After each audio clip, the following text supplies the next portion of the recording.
आज हम कक्षा 4 की विज्ञान का पहले पाठ का अध्ययन करने जा रहे हैं। तो चलिए देखते हैं। दोस्तों नमस्कार, मिस्टर स्टडी किंग के यूट्यूब चैनल में आप सभी का स्वागत है। तो दोस्तों आज का हमारा टॉपिक है कक्षा 4 का पार्ट 1 के लिए हम एनसीईआरटी लाइन बाई लाइन करेंगे और आपके लिए इन लाइनों का अर्थ समझाऊंगा। तो चैप्टर का नाम है पौधों का भोजन बनाना। तो इसमें हम देखेंगे कि भोजन सभी जीवित प्राणियों का मूलभूत आवश्यकता होती है। जो भोजन है वह सभी जीवित प्राणियों की मूलभूत आवश्यकता होती है। देखिए यहाँ पे भोजन सभी जीवित प्राणियों की मूलभूत आवश्यकता है। भोजन के बिना जो प्राणी हैं वह जीवित नहीं रह सकते हैं। भोजन प्राणियों की वृद्धि तथा विकास में सहायक होता है। जो भोजन है वह प्राणियों के वृद्धि करने के लिए, विकास करने के लिए सहायक होता है। पेड़ पौधे अपना भोजन स्वयं बनाते हैं। जो पेड़ पौधे होते हैं वह अपना भोजन स्वयं बनाते हैं। भोजन बनाने के लिए यह जल, सूर्य का प्रकाश, कार्बन डाइऑक्साइड की आवश्यकता होती है। ये पौधों को भोजन बनाने के लिए जो पौधे स्वयं अपना भोजन बना रहे हैं, स्वयं भोजन बनाने के लिए जल, सूर्य का प्रकाश, कार्बन डाइऑक्साइड इन चीज़ों की आवश्यकता होती है, अर्थात इनकी आवश्यकता होती है। पौधों की पत्तियां भोजन बनाने का कार्य करती हैं। पौधे की पत्तियां पौधे की भोजनशाला कहलाती हैं। जो पौधे की पत्तियां हैं भोजन बनाने का कार्य करती हैं तथा पौधे की जो पत्तियां होती हैं यह भोजनशाला कहलाती हैं, अर्थात स्टोरेज कहलाती हैं। अब देखते हैं नीचे पत्तियां हेडिंग पे। तो अगली हेडिंग हमारी पत्तियां। अब देखते हैं अगली हेडिंग है हमारी पत्तियां। तो अगली हेडिंग है हमारी पत्तियां। चलो इसके विषय में हम पढ़ते हैं। यदि पौधे पर पत्तियां ना हो तो पौधा केवल उतने ही समय तक जीवित रहेगा जब तक कि उसके पास भोजन संचित है। उसके बाद उसकी मृत्यु निश्चित है। यदि जो पौधा है उसके पास हरी पत्तियां नहीं हैं तो वह केवल उतने ही समय तक जीवित रह सकता है जितना उसके पास भोजन है, और उसके बाद उसकी मृत्यु निश्चित है। अब देखते हैं अगली लाइन। सामान्यतः पत्तियां हरे रंग की चपटी संरचनाएं होती हैं। जो हरी पत्तियां होती हैं, जो पत्तियां होती हैं वह हरे रंग की और चपटी संरचनाएं वाली होती हैं। पत्तियों का चौड़ा चपटा भाग पर्णफलक कहलाता है। जो पत्तियों का चौड़ा भाग होता है चपटा वाला वह पर्णफलक कहलाता है। यद्यपि ये अत्यंत पतली होती हैं, ये पत्तियां पतली होती हैं परंतु ये अनेक परतों से मिलकर बनी होती हैं। जो पौधों की पत्तियां होती हैं वह अनेक परतों से मिलकर बनी होती हैं। ये परतें कोशिकाओं की बनी होती हैं और जो परतें हैं वह कोशिकाओं से मिलकर बनी होती हैं। इनमें से कुछ कोशिकाएं हरे रंग की होती हैं। इन्हीं कोशिकाओं को पर्णहरित क्लोरोफिल कहते हैं। पौधों की पत्तियों में से जो हरे रंग की कोशिकाएं होती हैं वह पर्णहरित या क्लोरोफिल कहलाती हैं। यह पत्तियों का वह भाग है जो भोजन का निर्माण करता है। तो जो हरा रंग का कोशिकाएं हैं जिसे हम क्लोरोफिल कह रहे हैं, यह पत्तियों का वह भाग है जो भोजन का निर्माण करता है। तो देखते हैं अब आगे पत्तियों की संरचना। पत्ती की संरचना तो इसमें देखेंगे हम अधिकांश पौधे की पत्तियां समतल और हरे रंग की होती हैं। जो अधिकांश पौधे होते हैं उनकी पत्तियां होती हैं वह हरे रंग की होती हैं तथा समतल होती हैं। ये अत्यधिक पतली किंतु कोशिकाओं की अनेक परतों से मिलकर बनी होती हैं। जो पौधों की पत्तियां होती हैं वह पतली परतों से मिलकर बनी होती हैं, अनेक परतों से मिलकर बनी होती हैं, और जो परत बनी हुई है वह कोशिकाओं की बनी हुई हैं। पत्ती की अधिकांश कोशिकाओं में पर्णहरित होता है। जो पत्ती की कोशिका होती है उसके अंदर पर्णहरित का मतलब है क्लोरोफिल। पत्ती की कोशिकाओं अधिकांश जो कोशिकाएं हैं उनके अंदर क्लोरोफिल होता है। कोशिकाओं की ऊपरी तथा निचली परत में पर्णहरित नहीं होता है। जो कोशिकाओं की ऊपरी तथा निचली परत है उसके अंदर पर्णहरित नहीं होता है, अर्थात क्लोरोफिल नहीं होता है। इनमें वायु के लिए स्थान होता है। यह स्थान छोटे छिद्रों से जुड़े हुए रहते हैं जिन्हें रंध्र कहते हैं। पत्तियों के अंदर छोटे छोटे छिद्र होते हैं जिन्हें हम रंध्र कहते हैं, जो वायु के लिए होता है। रंध्र गैसों के आदान प्रदान में सहायता करते हैं।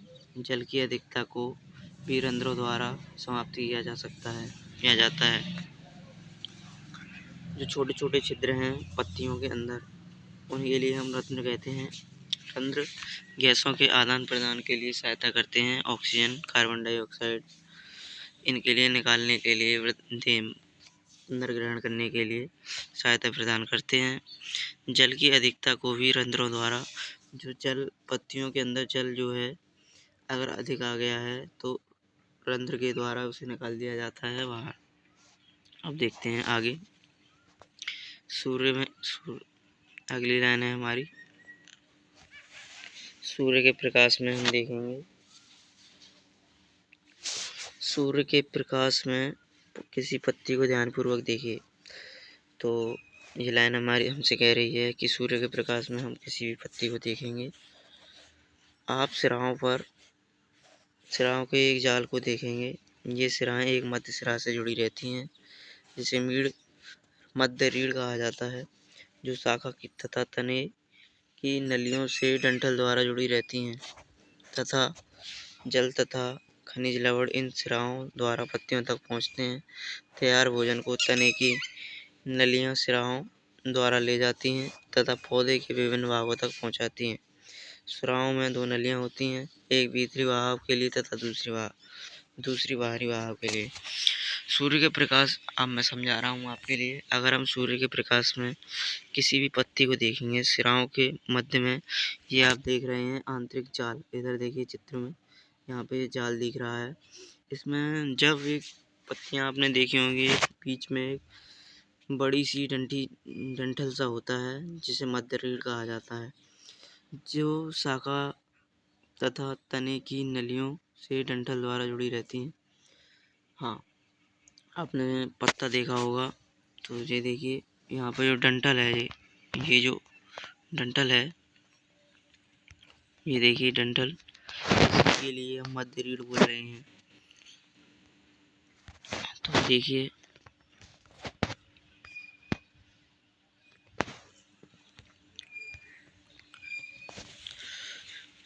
आपके लिए मैंने समझा दिया। मध्य रीढ़ डंठल के द्वारा जुड़ी होती है। जल तथा खनिज लवण हैं इन सिराओं द्वारा पत्तियों तक पहुँचते हैं। तो अब देखते हैं अगला पेज, उसमें क्या है।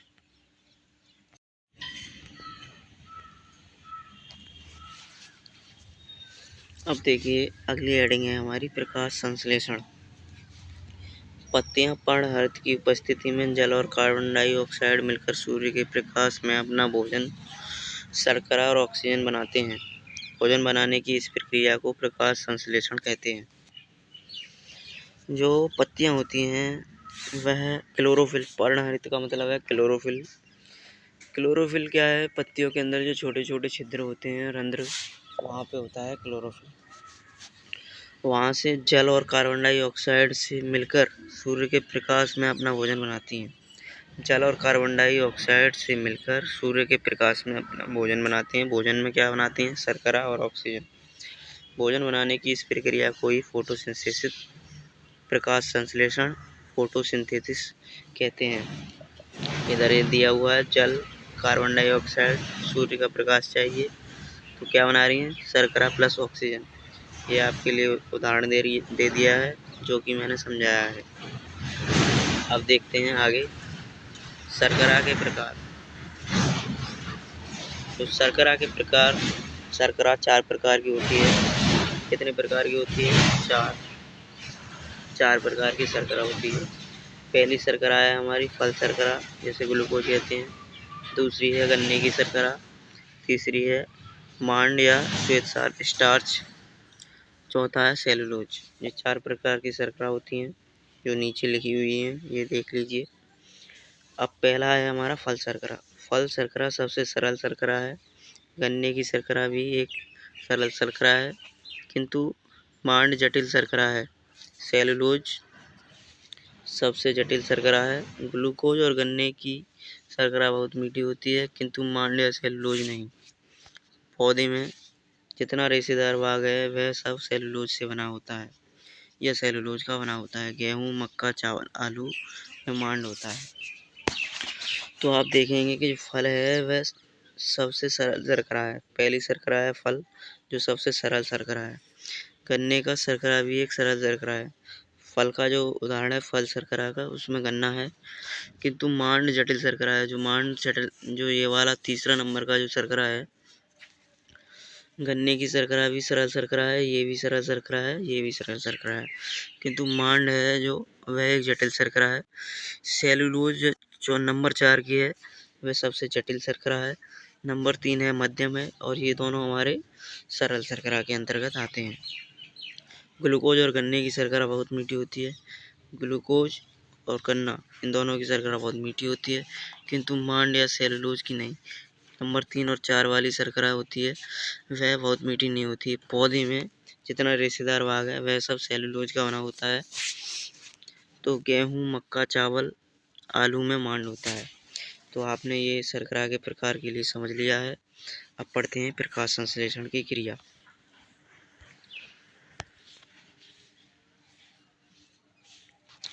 तो देखिए प्रकाश संश्लेषण की क्रिया। पौधे की जड़ें भूमि से जल सोखती रहती हैं। पौधे की जो जड़ें हैं नीचे, यहाँ से जल सोखती रहती हैं। यह जल तने से होकर पत्तियों तक पहुँचता है। यह जल तने से होकर के पत्तियों तक पहुँचता है। यहाँ पे वायु से पत्तियों को कार्बन डाइऑक्साइड मिलती है, जो हवा से पत्तियों के लिए कार्बन डाइऑक्साइड मिलती है। रंध्रों द्वारा पत्तियां वायु ग्रहण करती हैं। जो पत्तियों के अंदर छोटे छोटे छिद्र होते हैं, जिन्हें रंध्र बोलते हैं, उनके द्वारा वायु ग्रहण करती हैं। पौधे की शाखाएं पत्तियों को इस प्रकार ऊपर की ओर उठाए रखती हैं, जिससे इन्हें अधिक से अधिक सूर्य का प्रकाश प्राप्त हो। पौधे की जो पत्तियां होती हैं वह अपनी पत्तियों को इस प्रकार उठाए रखती हैं कि जिससे उन्हें सूर्य का प्रकाश इन पत्तियों को मिल सके। पर्णरहित सूर्य के प्रकाश को सोखता है तथा उससे ऊर्जा ग्रहण करता है। जो पर्णरहित होता है, पत्तियों में क्लोरोफिल होता है, वह सूर्य के प्रकाश को सोखता है और उससे ऊर्जा ग्रहण करता है। अब देखते हैं आगे। जल, कार्बन डाइऑक्साइड और ऊर्जा मिलकर सरल शर्करा ग्लूकोज और ऑक्सीजन बनाते हैं। जल और कार्बन डाइऑक्साइड CO2 और ऊर्जा मिलकर सरल शर्करा ग्लूकोज और ऑक्सीजन के लिए बनाते हैं। सरल शर्करा का कुछ भाग शीघ्र ही जटिल शर्करा मांड में बदल जाता है।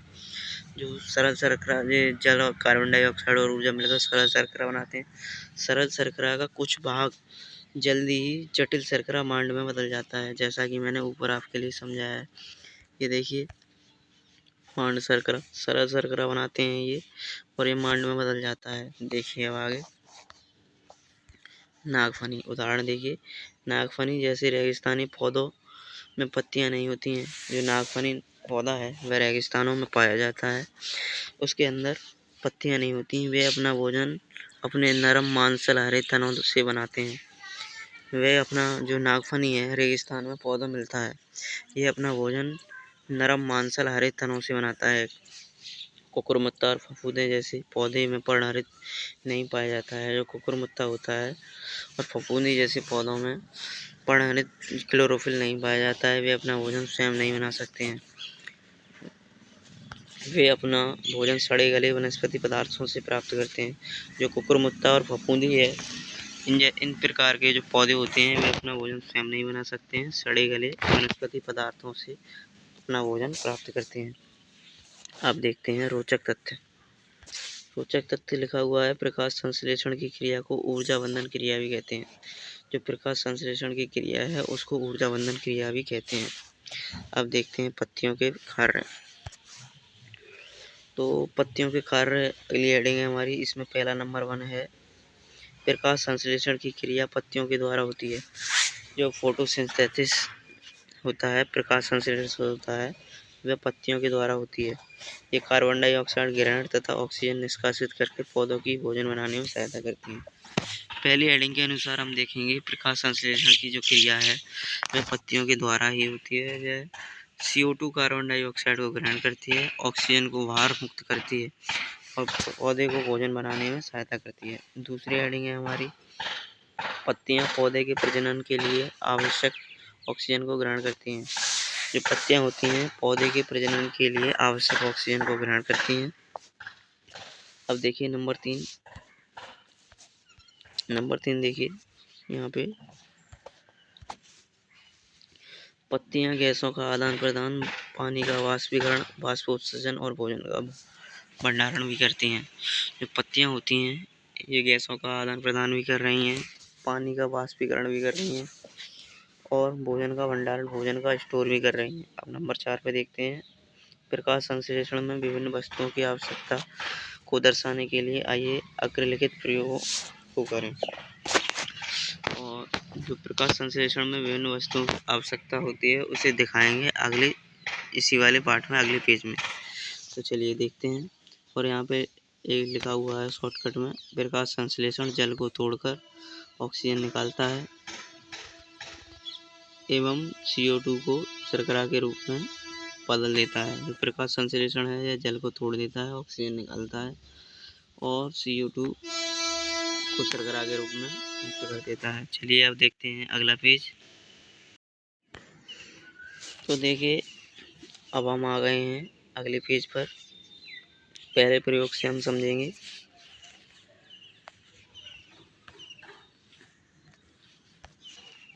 पहला प्रयोग हमें बताता है यह दर्शाना कि प्रकाश संश्लेषण के लिए सूर्य के प्रकाश की उपस्थिति आवश्यक है। तो प्रयोग हम कर रहे हैं क्रियाकलाप 1। तो अब देखते हैं, गमले में एक पौधा लगा लीजिए। इसकी किसी एक पत्ती के कुछ भाग को दोनों ओर से काले कागज से ढकिए। गमले में एक पौधा लगाना है और उसकी, ये देखिए यहाँ पे गमले में हमें एक पौधा लगाना है, हमने लगा दिया यहाँ नीचे देखिए। और उसकी एक पत्ती को कुछ भाग को दोनों ओर से कागज से ढक दिया, यहाँ पे ढक दिया है। इस पौधे को 24 घंटे के लिए एक अंधेरे स्थान पर रख दीजिए। आप पौधों को कुछ घंटों के लिए सूर्य के प्रकाश में रख दीजिए। पौधे की ढकी हुई पत्ती तथा एक अन्य पत्ती को तोड़िए। इस वाली पत्ती को एक ढकी, जो हमने कागज से ढकी है ये वाली पत्ती, और एक ये वाली पत्ती, इन दोनों पत्तियों को हम तोड़ते हैं। दोनों पत्तियों को साफ कीजिए तथा दोनों पर आयोडीन डालिए। दोनों पत्तियों को साफ करते हैं। इन दोनों के लिए पत्तियां हैं तोड़ी हैं, इन पत्तियों के लिए साफ करते हैं। तो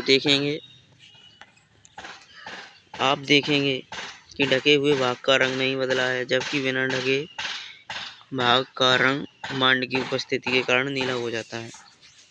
जो पत्ती हमने कागज से ढकी है उसके ऊपर हम आयोडीन डालेंगे तो इसका जो रंग है, पत्ती का जो ढका हुआ भाग है, इसका रंग नहीं बदला है। जबकि जो हमने इस पत्ती के लिए हमने ढका नहीं है, इसका भाग का रंग मांड की उपस्थिति के कारण नीला हो जाता है। ये वाला भाग है जो हमने ढका नहीं है, इसके ऊपर हम आयोडीन डाल रहे हैं तो इसका जो भाग है ये नीला काला हो जाता है। तो अब देखते हैं अगला प्रयोग नंबर 2। प्रयोग नंबर 2 से हम समझेंगे। प्रयोग 2 देखिए, प्रयोग 2, पत्ती में मांड की उपस्थिति का परीक्षण करना। जो पत्ती होती है, अभी हमने देखा प्रयोग नंबर 1 जिसमें मांड की उपस्थिति के कारण नीला काला भाग हो गया था। अब देखेंगे प्रयोग 2, पत्ती में मांड की उपस्थिति का परीक्षण करना। जो पत्ती के अंदर मांड है उसकी उपस्थिति का परीक्षण करेंगे। किसी पौधे की एक स्वस्थ हरी पत्ती को तोड़िए, इसे कुछ समय के लिए पानी में उबालिए। पत्ती को एल्कोहल में उबालकर व्यंजित कीजिए। इसे ठंडे पानी में धोइए। आयोडीन भूरे रंग की कुछ बूंदें पत्ती पर गिराइए। पत्ती का रंग नीला काला हो जाता है। यह पत्ती में मांड की उपस्थिति को दर्शाता है। ये देखिए यहाँ पे पत्ती को हमने तोड़ा तोड़ने के बाद इसे हमने पानी में उबालने के बाद इसके लिए हमने पत्ती को निकालकर अल्कोहल में अभिरंजित कर दिया।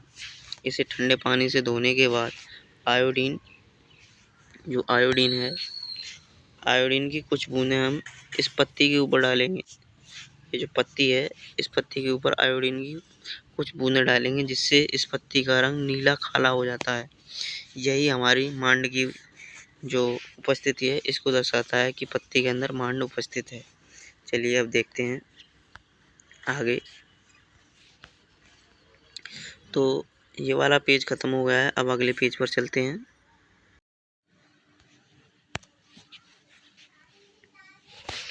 अब प्रयोग नंबर 3 हम देखते हैं। यह दर्शाना कि पौधे के लिए कार्बन डाइऑक्साइड आवश्यक है। तो प्रयोग नंबर 3 में हम देखेंगे कार्बन डाइऑक्साइड पौधे के लिए आवश्यक है या नहीं है। एक स्वस्थ पौधे की हरी पत्ती का चयन कीजिए। रंध्रों को बंद करने के लिए पत्ती के दोनों ओर वैसलीन लगाइए। पौधों को 2 से 3 दिनों तक इसी प्रकार रखिए। अब पत्ती को तोड़कर इसमें मांड का परीक्षण कीजिए। आप पाएंगे पत्ती में मांड उपस्थित नहीं है। ऐसा इसलिए हुआ क्योंकि वैसलीन ने रंध्रों को बंद कर दिया था, अतः पत्ती को प्रकाश संश्लेषण के लिए कार्बन डाइऑक्साइड नहीं मिली। देखिए, इस बच्चे ने एक पत्ती को तोड़ दिया, इसके ऊपर वैसलीन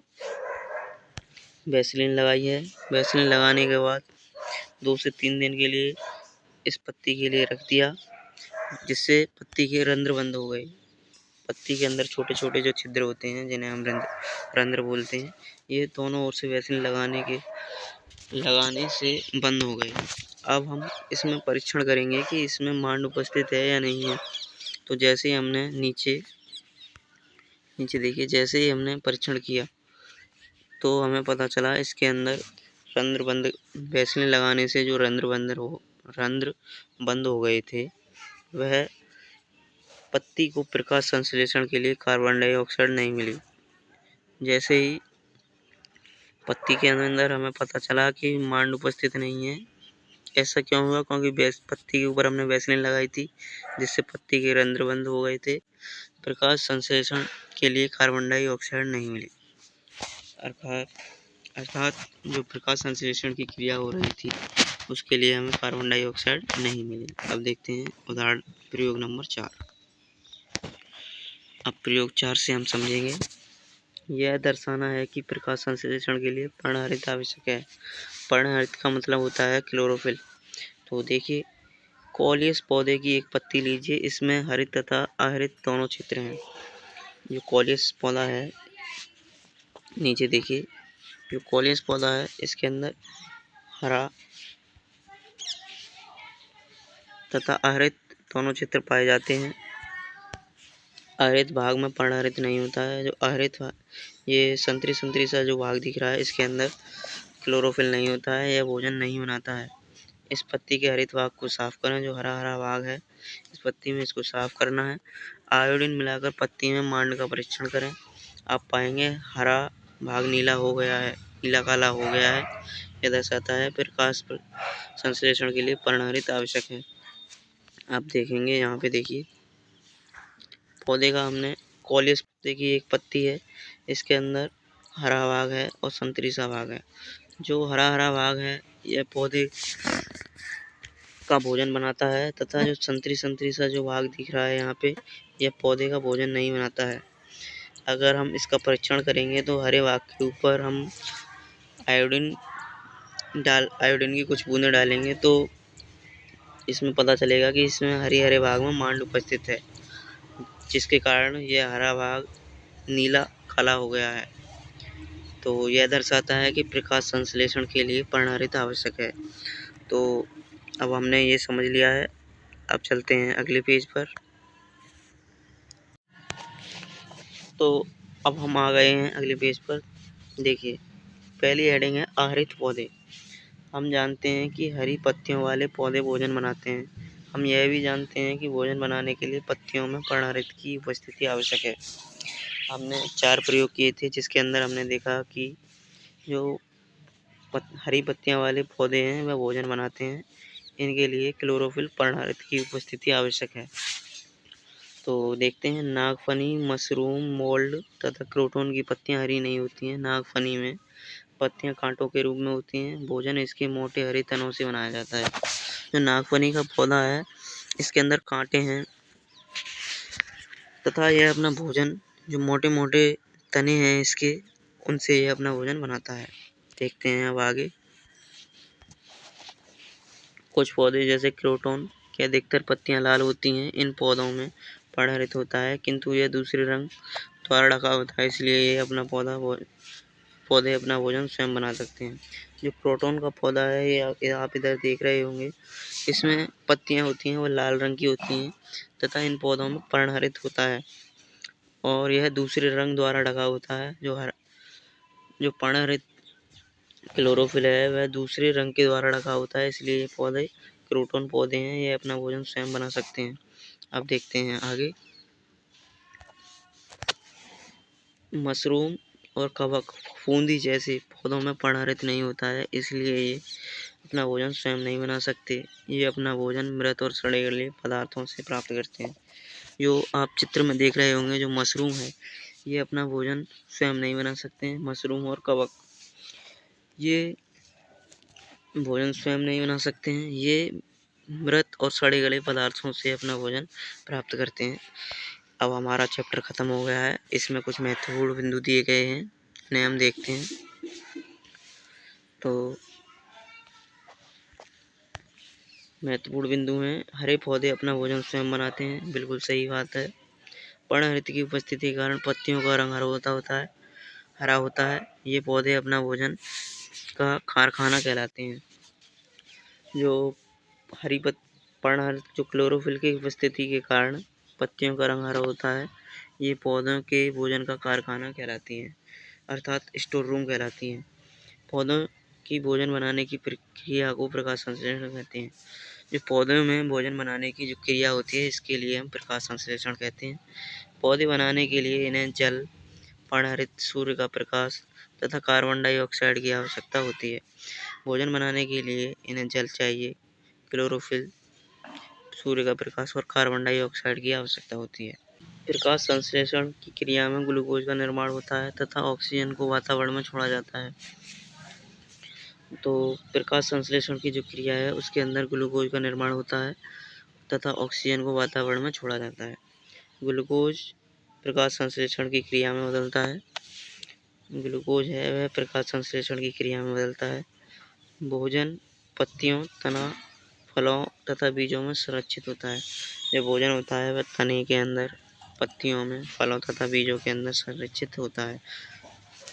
तो आपके लिए मैंने विज्ञान का क्लास 4th की विज्ञान का पहला पाठ पढ़ा दिया है।